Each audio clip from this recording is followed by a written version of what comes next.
Aaron Colverson, great to see you, man. Been a long time. Yeah, Really good to connect with you the other day on the phone and then to hear about what you've been doing.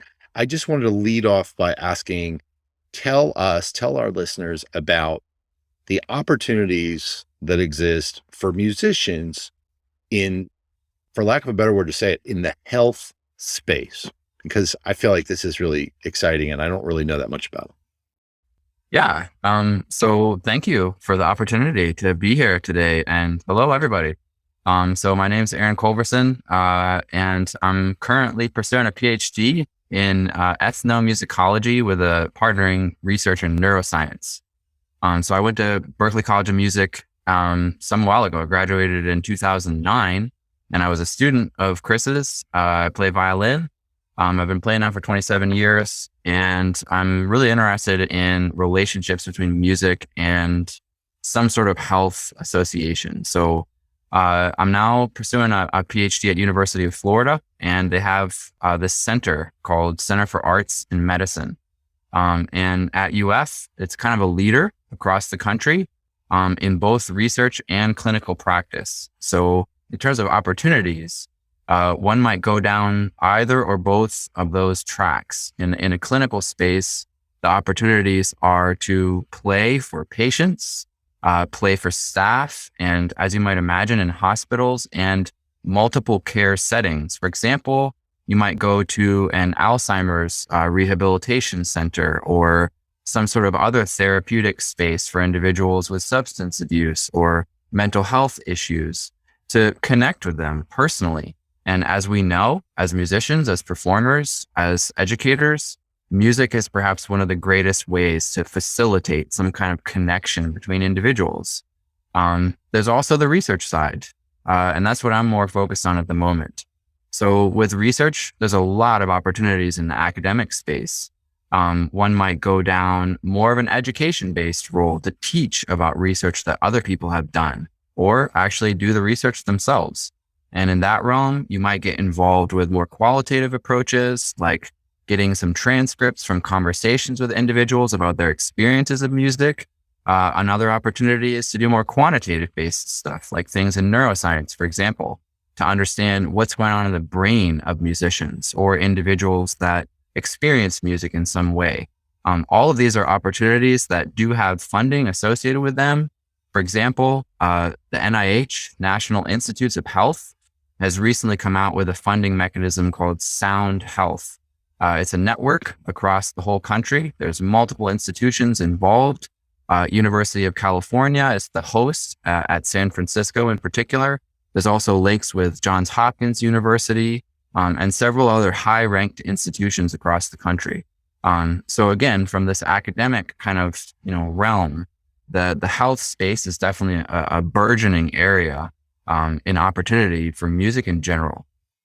So when you're talking about the research side, and forgive me because I'm trying to catch up here to what everything you said. I get to stuff about like, oh, okay, so people can go play in hospitals. You can get a gig playing in a hospital. That makes me perk up as a musician. I'm like, yeah, that sounds cool. And part of why I'm interested in this is because like the interview I did with Regina Carter, she talked about um, playing for hospice patients, and that was a really meaningful thing to her, which I thought was amazing. And also I interviewed a music therapist, Raquel Ravioli, who runs a music therapy program in Ohio, Marietta College. And so just it's been kind of like out there. I've been hearing these ideas about, wait, there's other ways for us to get involved with our music in this kind of therapy, for lack of a better way, like like this therapeutic idea of being a musician. But also, like, people can get paid. Like, you can go out and get a gig. Like, I mean, even playing senior centers comes to mind as well. Um, and but the research side, Okay, that to me, it sounds like you're saying if you're already in college and you're thinking about getting a higher ed degree, like a master's degree or something like that, then this is a new direction that you could pursue. And then eventually you could get paid if you had more education. Is that true? Is that kind of the caveat? I mean, That's a good way to think about it. Yeah. I think that particularly the way the academic structures are, the way the system works, I guess it's within the higher ed space that the research side, produces dividends. Um, I think that has to do with just kind of the social hierarchical kind of nature of peer review, which is the system that is associated with publishing articles and oftentimes presenting research at conferences that then, influences policy, for example. So what I can talk to, again, work that we're doing here at Center for Arts and Medicine, and also opportunities that are available through that. So there's dual programs that are available for bachelor's in music and medicine, certificate programs. And those are 5-year programs that allow undergraduate students to pursue some connection between uses of music to then promote some sort of health outcome. And as you mentioned, going to senior centers is definitely I guess, more common opportunity that people pursue, because those kinds of activities and those kinds of therapeutic approaches are kind of accepted. They're understood. It's known that if you go and play some live music for people who are sitting in a space that may be in a memory care unit or just an assisted living facility, they have some sort of a response to that music, and that connects them with the musician. And those are paid gigs. In fact, in some settings, those are very well paid gigs. I know of some individuals here at UF, considering we're in Florida, it's kind of the retirement capital of the country, if not the world. There are multiple senior centers just in Gainesville alone, let alone going to other cities and large urban centers that have great programs available for musicians to come on a regular basis. One place is the Villages. It's this huge retirement facility. There's something like 1 million people that live there.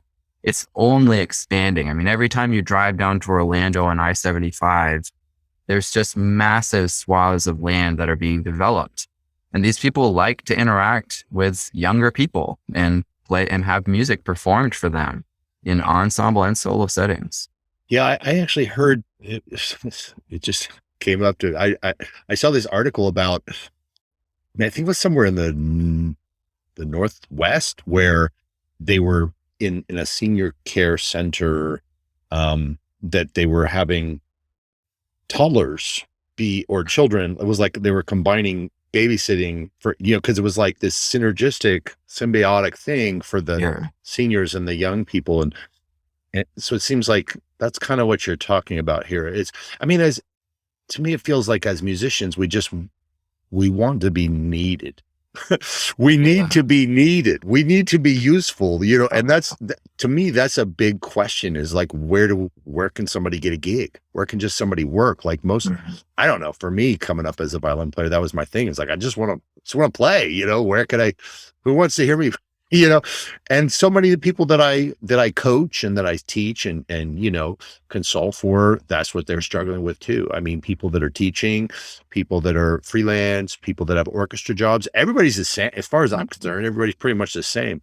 And some people may be less performance heavy. They may want to do more of the teaching side.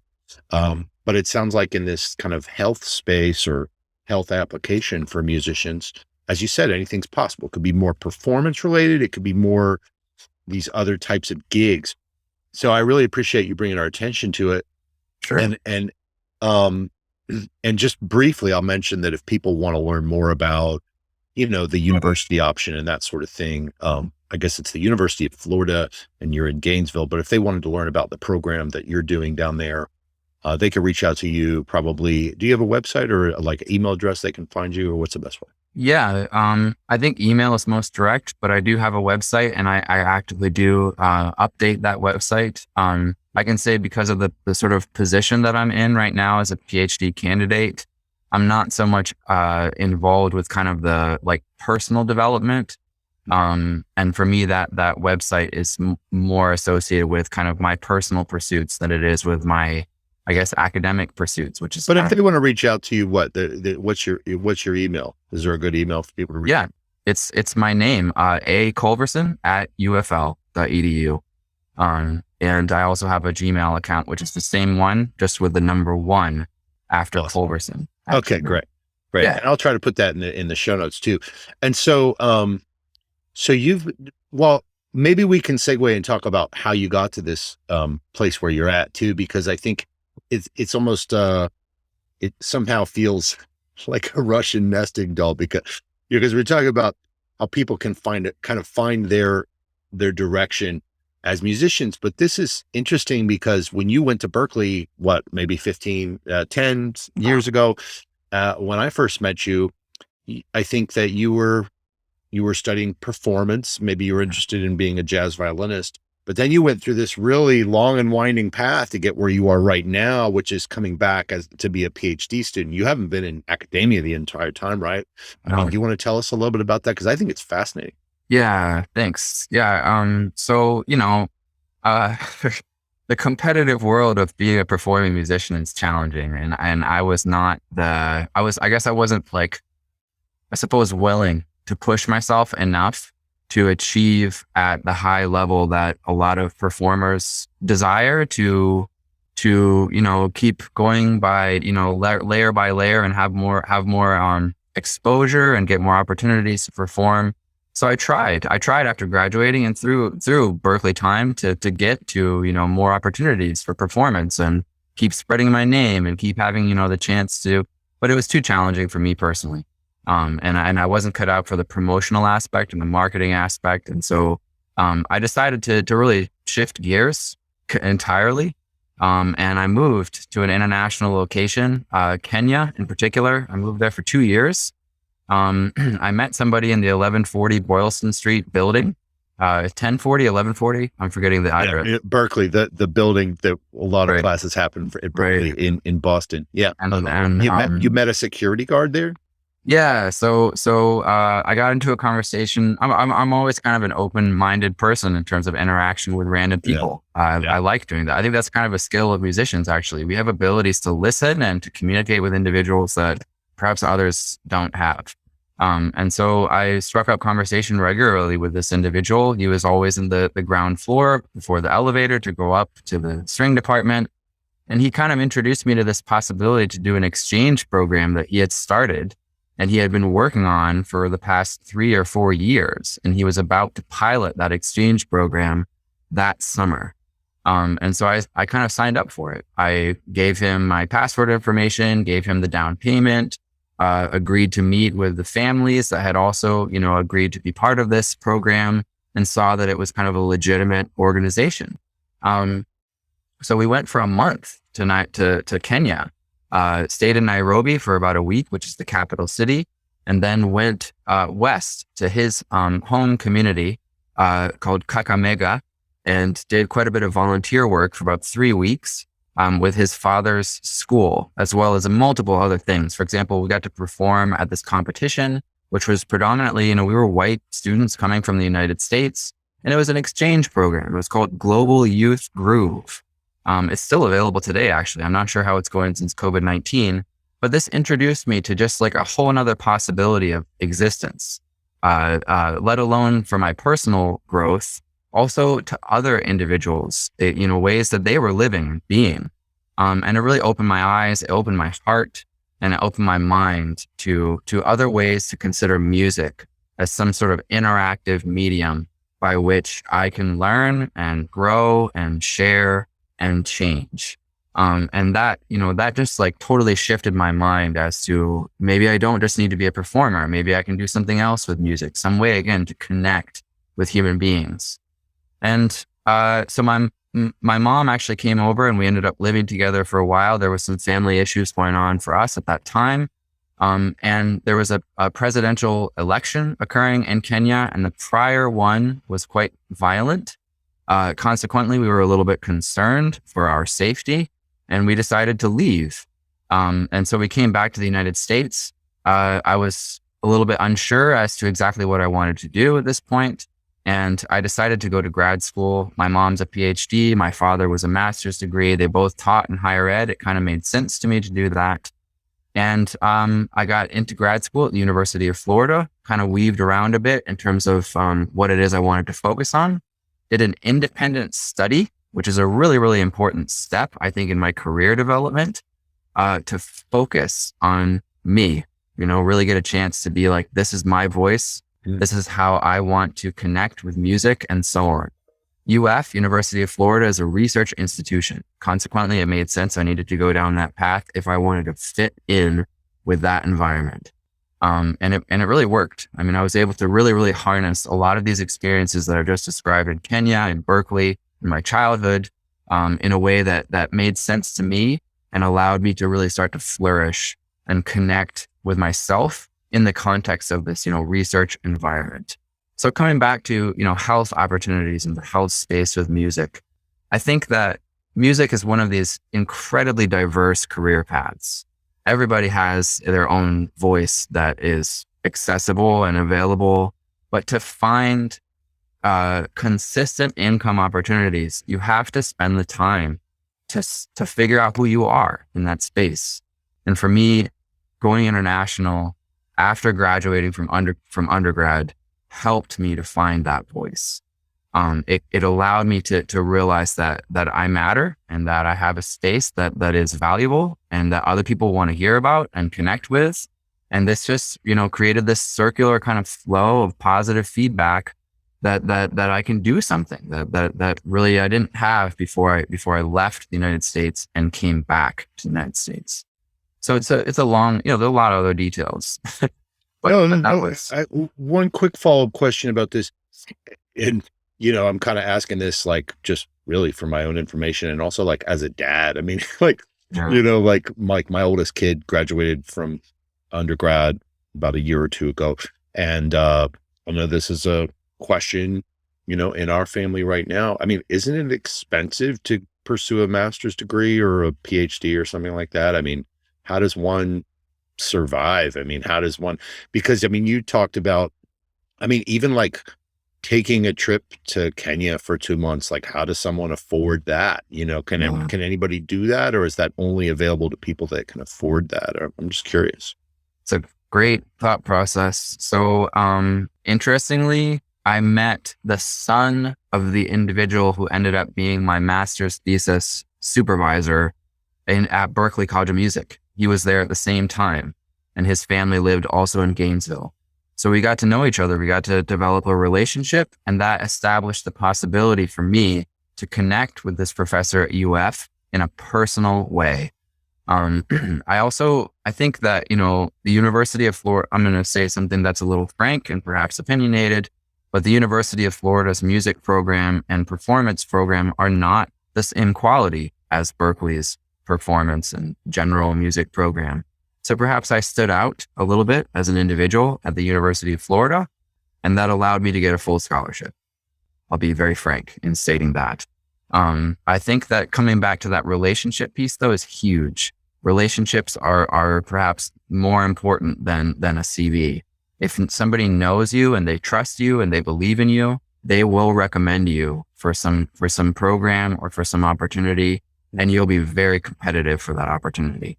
For me, that was the way that went. I see. So it's about kind of doing a lot of research, trying to find where are some opportunities to get sort of scholarships or fellowships or these kinds of things.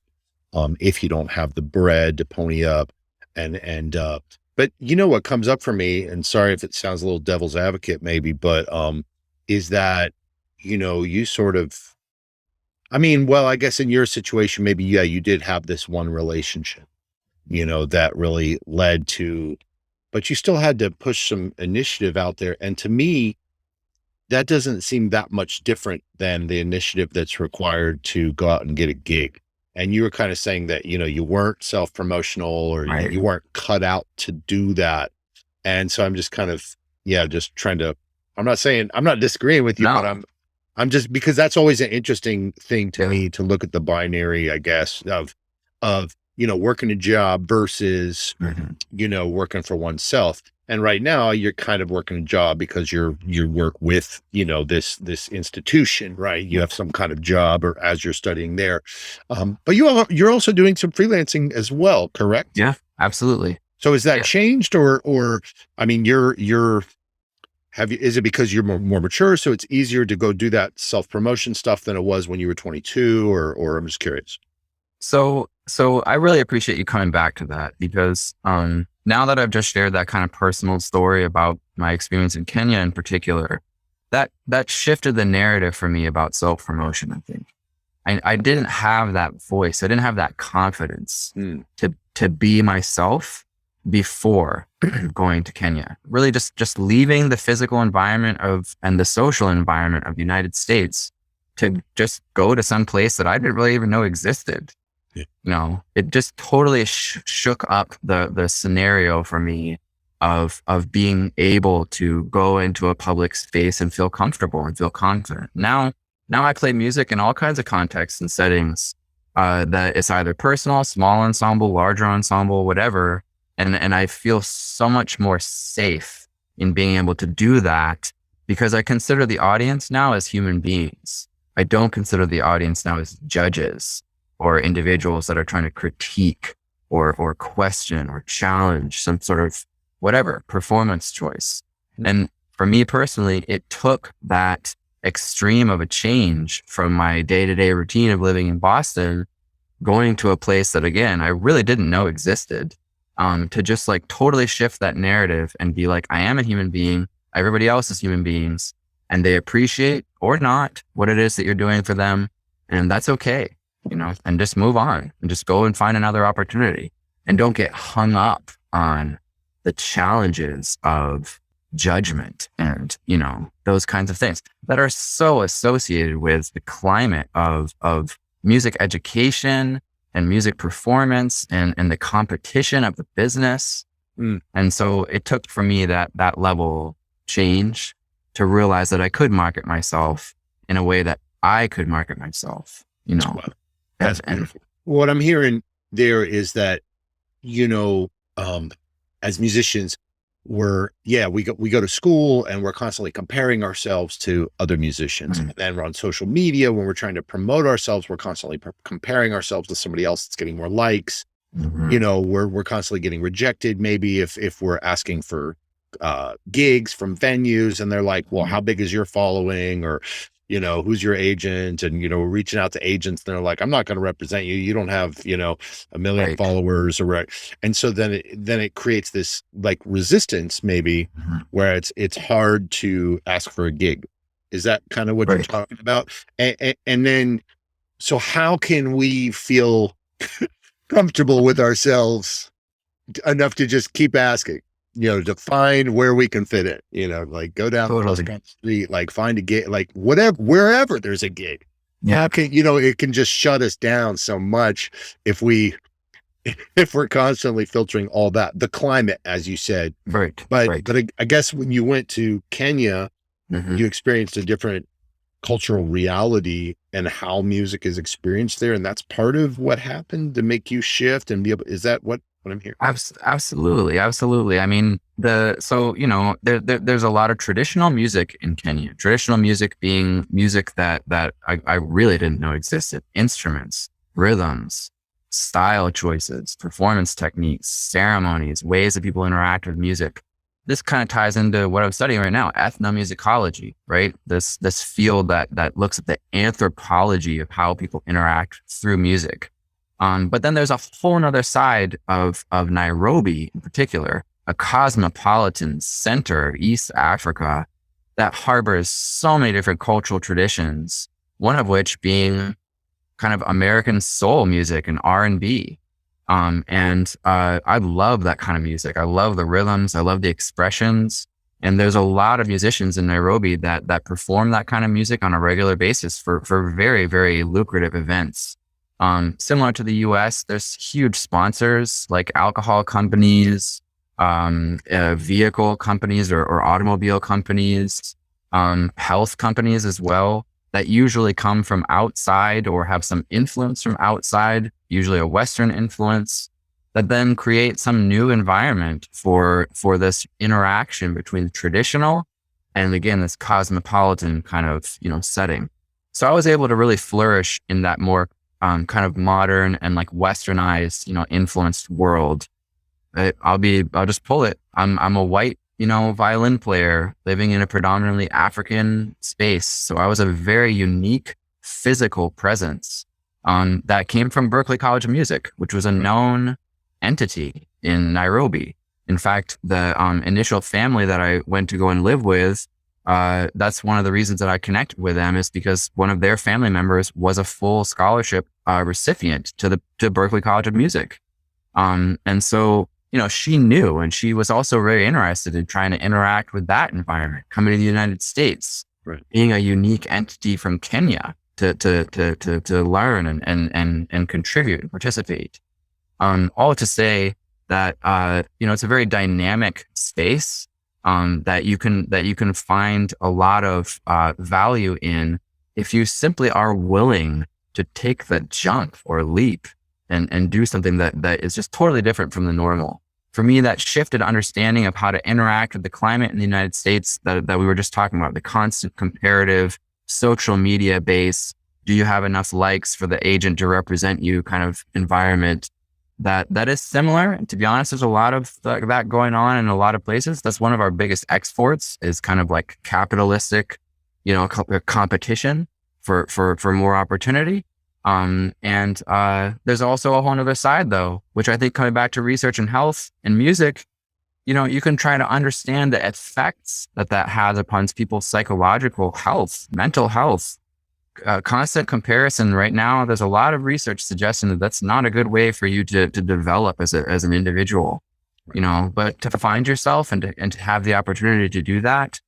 At least for me, I needed to step outside of that environment, look at it a little bit and be like, okay, I don't agree with this necessarily. Maybe there's something that I can do to change that potentially. And that's for me where research can really come in. Research affects policy. It does.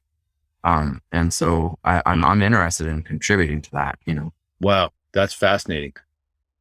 So yeah, actually that's a whole other topic then really now, which is just that everybody's suffering from all this FOMO, and it sounds like you overcame that. That was like what maybe you were suffering with when you were coming out of Berklee. It was like feeling all this pressure, and like in a place like Berklee, which is awesome, it's also can create that result for people, is where they feel like constantly comparing themselves and like,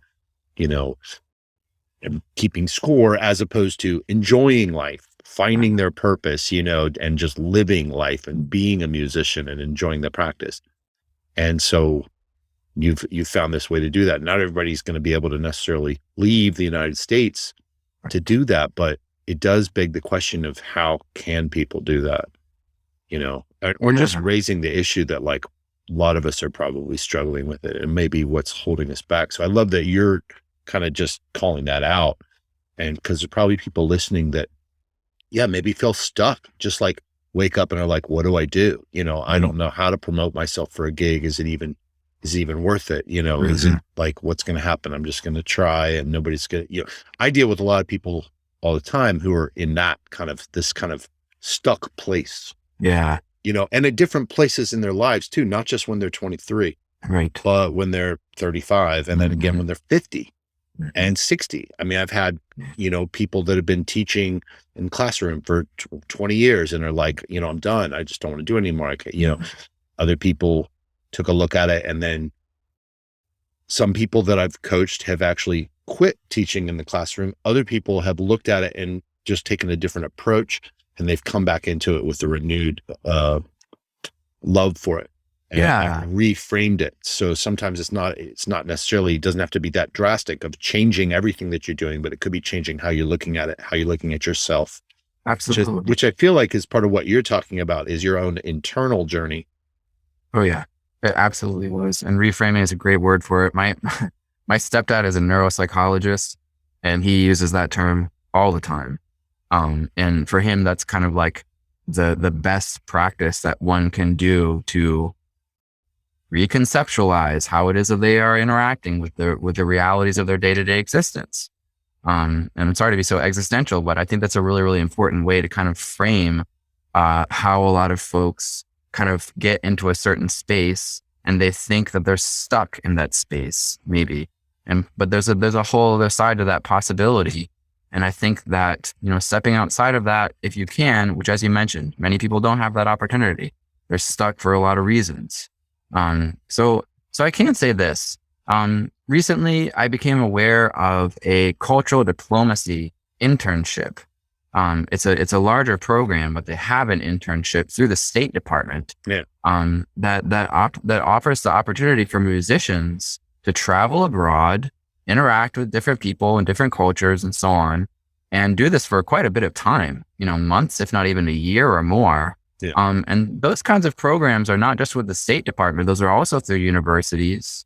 There's also a bunch of other things like Rotary International, for example, that offer these kinds of scholarships and internships and so on to do exactly what at least for me, something similar to what it was that I experienced. Right.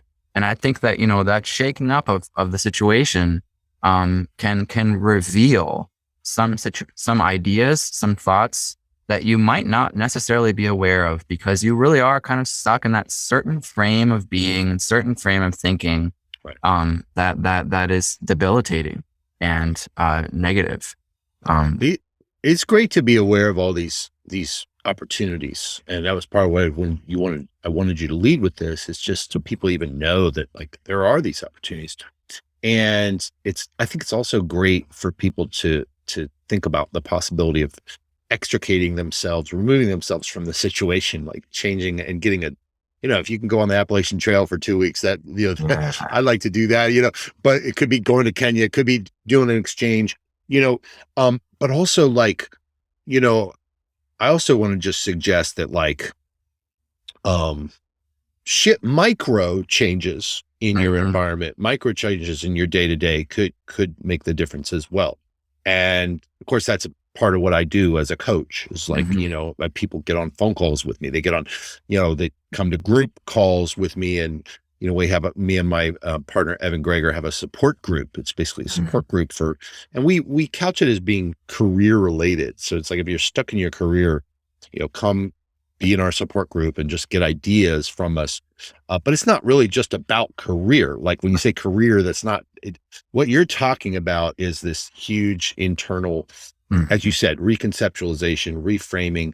And that's a lot of times what people need to do, even if they can't leave the country, even if they don't want to find this or that opportunity, but it's like, they just need to get shaken up a little bit, even if it's a small way.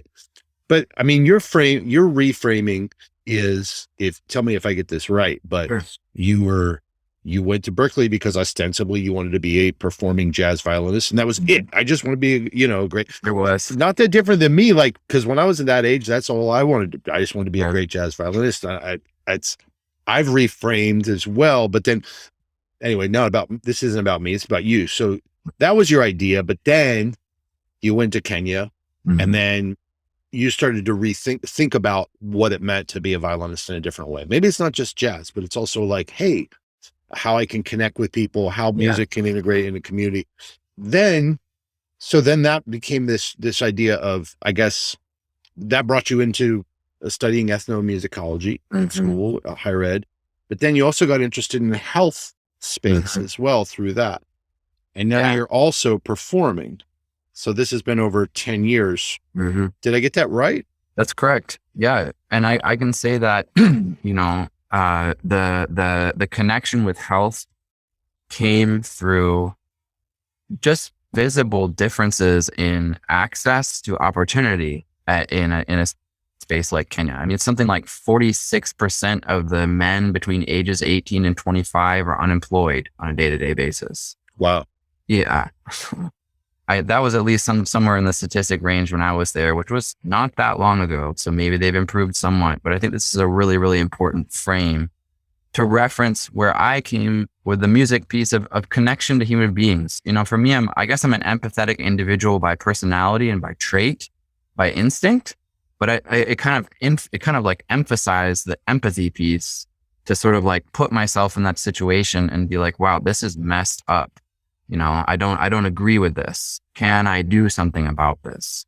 And so I'm one person. Like, one person can have an influence. There's a lot of great historical examples. Martin Luther King, Mother Teresa, Gandhi. These are wonderful examples. But the empathy piece for me was huge. And I really, really wanted to explore that. That's where the research comes in. That's also where the health comes in. University of Florida has that opportunity, at least in Center for Arts and Medicine. But I also had to push myself as an individual to make connections with individuals that were totally outside of the music school. And thankfully, my advisor for my master's program allowed me to interact with people in the College of Medicine. I sent an email to a neuroscientist. He studies creativity in the brain. And he was really interested in this possibility of oh yeah, music and connection with human beings. Sounds cool. I mean, as we know, as musicians and as performers, people smile when you play something that they like. People frown when you don't. They're connecting with the performance, not only through the physical sound, but the presence of the individual creating that sound. There's a very human aspect associated with performance and with listening. And for me, the kind of mechanism or tool, here's where the research comes in, is empathy. Something that literally allows you neurophysiologically to connect with that person on a cellular level and on a physiological level, shifting your mood state from something that might be agitated or anxious before you came into that performance space to now be something more linked in with the expression that the individual is doing on stage.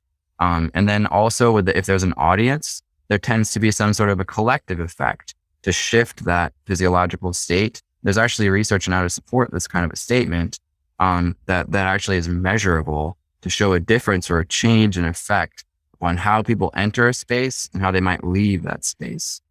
These are things that still need to be done to kind of create reliability and validity of statements like that. But these are thoughts that people are actually doing in large scale settings at, for example, Johns Hopkins University. So there's a lot of possibilities, that music facilitates in terms of change in individual and collective state.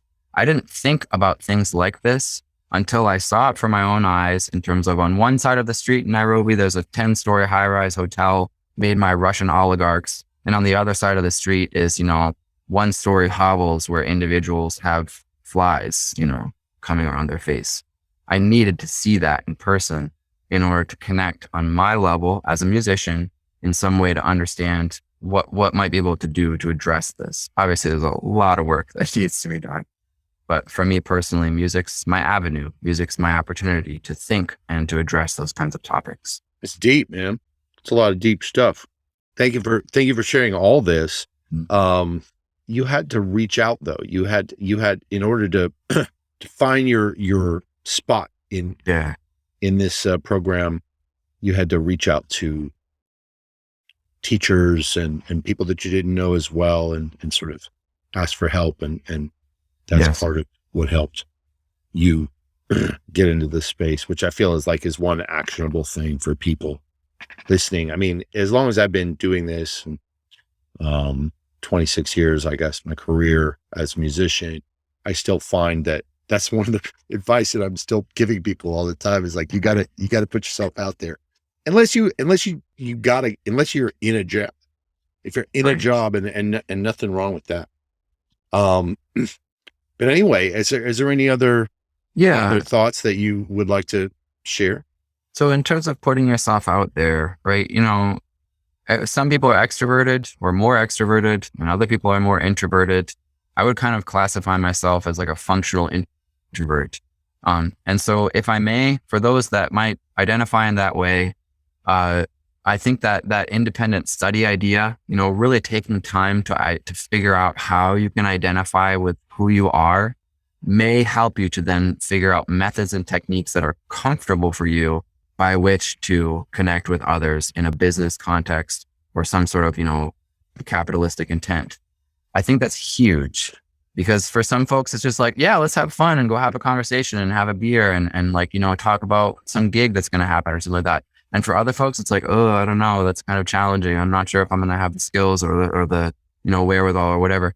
Then there needs to be some sort of a process, particularly for those more introverted individuals, to figure out what is comfortable in terms of that meeting, because you have to do it.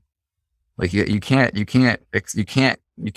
pay for electric bills and, buy food and buy Christmas gifts for your nephew if you don't go and talk with somebody that can give you money for your service. And for me personally, I had to spend that time outside of Boston, because that's where I can come back and say that I was not cut out at that time for the marketing and so on, because I didn't spend the time to figure out who I was and how I am capable of doing those things in a different way from certain individuals in which that's more comfortable inherently. What comes up for me right now is that, we knew each other pretty well, like what was 12 years ago, Yeah. whatever it was, when I was teaching at Berkeley, because you were my student, you would come in every week. And Right. I don't know, it was maybe a whole year or two. I can't remember how like I was your private teacher. And then we hadn't talked in 10 years, or something. And then you just reached out, and then it was like, we connected on the phone, and it was like, well, for me, it was like there was a beat hadn't skipped. Like I still Right. recognized you as being that person. I have a lot of memories of, our time together.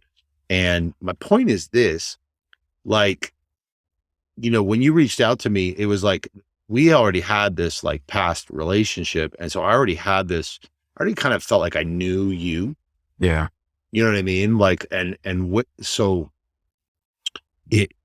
when you reached out, it was, it just came up for me really naturally to want to invite you on the podcast, which I'm not trying to say like this is a huge opportunity for you to be on the podcast. Wow. But it's like, I think for anybody listening, you got to realize that those people that you've had in your life that you've, come in touch with, like whether they're teachers, friends, or whatever, like they know you and they trust you, and that counts for something. Like you may not think it does, but it does. Like, and I'm just sharing my personal experience with you as a way of sharing that with other people.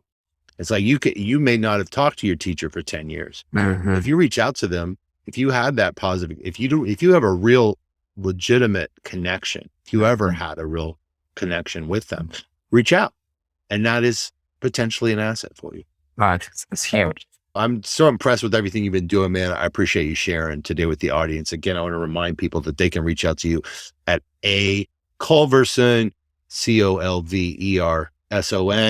In the show notes page, you can go to christianhouse.com or creativestrings.org. You'll be able to find the Creative Strings podcast. Just look for a Creative Strings podcast, and you'll be able to find all the info you need to reach out to Aaron Colverson. If that's what you want to do, you can also just email me, chris@christianhouse.com, and I will put you in touch with Aaron, because, but it's cool, man. I'm really excited for everything you're doing. It's, I always knew you were super bright and awesome. And now to see that you're connecting all that into this focused pursuit that feels aligned for you, that's beautiful. I love that. Yeah. I'm really happy. Thank you. I appreciate the opportunity to be here. Thank you.